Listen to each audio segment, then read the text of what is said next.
Ladies and gentlemen, let us immerse ourselves in the resplendent world of high Renaissance portraiture as we explore Raphael's masterful depiction of Alessandro Farnese, the future Pope Paul VI. Painted in 1509, this portrait is a testament to Raphael's unparalleled ability to capture not just the likeness, but the essence of his sitters. As we gaze upon this portrait, we are struck by the sheer elegance of its composition. Alessandro Farnese stands before us, exuding an air of quiet authority and contemplation. Raphael has chosen to position Farnese slightly off-center, creating a dynamic interplay between the figure and the expansive landscape that unfurls behind him. This compositional choice not only adds depth to the portrait, but also subtly hints at Farnese's future ecclesiastical power, which would extend far beyond the confines of the frame. The technique employed by Raphael is nothing short of extraordinary. His use of oil on panel allows for a remarkable level of detail and a rich, luminous color palette. Observe the meticulous rendering of Farnese's crimson robes, the way the light catches the folds of the fabric, creating a sense of volume and texture. The artist's mastery of sfumato, a technique involving the subtle blending of colors and tones, is evident in the delicate modeling of Farnese's face, lending it a lifelike quality that seems to defy the passage of time. The cultural relevance of this portrait cannot be overstated.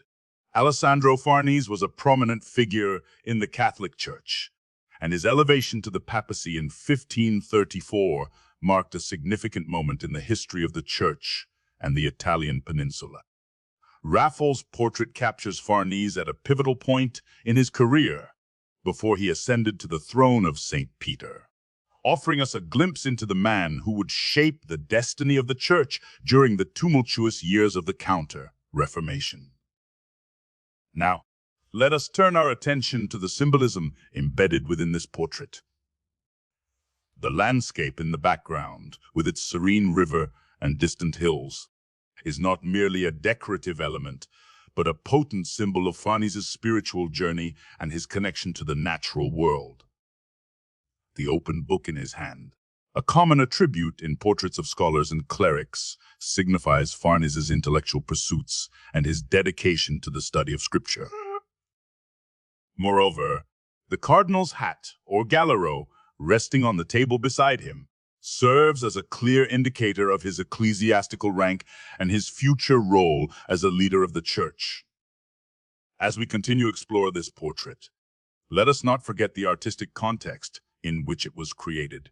Raphael, along with his contemporaries Leonardo da Vinci and Michelangelo, was at the forefront of the High Renaissance, a period characterized by a renewed interest in classical ideals of harmony, proportion, and humanism. In this portrait, we see Raphael's commitment to these ideals as he strives to create a balanced and harmonious composition that celebrates the dignity and potential of the human spirit. In conclusion, Raphael's portrait of Alessandro Farnese is more than just a depiction of a powerful man. It is a window into the cultural, historical, and artistic currents of the High Renaissance. Through his masterful use of composition, technique, and symbolism, Raphael invites us to contemplate not only the likeness of Farnese, but also the ideals and aspirations that defined an era. As we stand before this portrait, let us allow ourselves to be transported to the vibrant world of the Renaissance, where art, faith, and humanism converge to create a legacy that continues to inspire and captivate us today.